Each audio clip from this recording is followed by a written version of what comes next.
नमस्कार दर्शक बंधु जय जगन्नाथ आपण मानक स्वागत जनाऊँ आज आउ एक गुरुत्वपूर्ण भिडियो को दर्शक बंधु ओडिशा सरकार तरफ एक बड़ अपडेट आसीगला जहाँकि राज्यर समस्त सरकारी कर्मचारी जाना निहाती आवश्यक। तेबे संपत्ति तालिका बा संपत्ति बरणी न दाखल कले हेब नाही प्रमोशन। जो राज्य सरकार कर्मचारी माने प्रमोशन को अपेक्षा करछंती तेबे सेमानको पई बड़ अपडेट। तेबे सेमाने जदि पोर्टाल रे निजर संपत्ति बरणी न दियंती तेबे सेमानकर प्रमोशन हेब नाही, जहाँकि बर्तमान सरकार तरफ बड़ अपडेट आसीगला। तेबे आपण ओडिशा सरकार जेकोसी विभाग अधीन में चाकरी करिथांतु ना कहीं आपण मानक पोर्टाल रे अपडेट करिया पई पड़िबो आपण मानकर संपत्ति तालिका आपण माने केते कोन टंका पाउचंती केते कोन सेविंग करचंती। तेबे देखंतु बड़ अपडेट टी बर्तमान आसीची। ओडिशा सरकार 2024 वर्षर संपत्ति बरणी दाखल पई कोनोसी समय वृद्धि देबे नाही बोली स्पष्ट करिसंती। तेबे HRMS पोर्टाल पुनर्बार खोला जिवो नाही।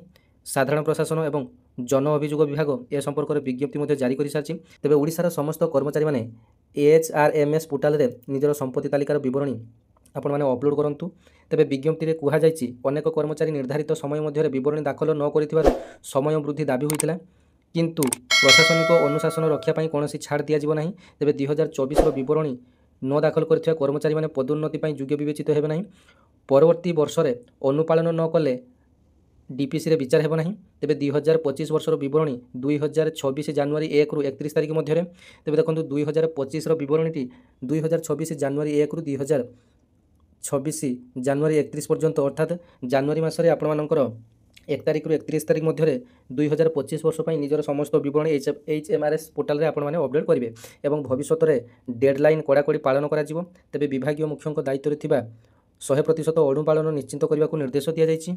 तेज देखो 27 तारिख पेपर में एक कथा उल्लेख रही जे संपत्ति तालिका नदेले पदोन्नति बंद। 2025 सर 2024 तालिका देना बाबू।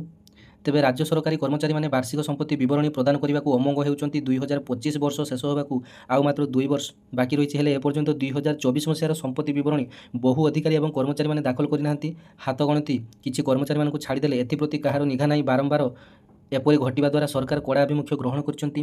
तेबे जो कर्मचारी माने वार्षिक बरणी प्रदान दाखल करिवारे विफल होइछंती तेबे सेमानकु पदोन्नति पई अयोग्य करा जिवो। तेबे 2024 वर्ष पई आउ अवधि बढ़िबो नाही बोली स्पष्ट करछंती सरकार। एही उद्देश्य रे रहितिबा ऑनलाइन HRMS पोर्टाल पुनः खोलिबो नाही बोली मध्ये उल्लेख करा जायछि। जो कर्मचारी माने 2024 वर्षर बरणी देबारे विफल होइछंती सेमाने विभागीय पदोन्नति कमिटी डीपीसी रे पदोन्नति पई विचार निमंते अयोग्य।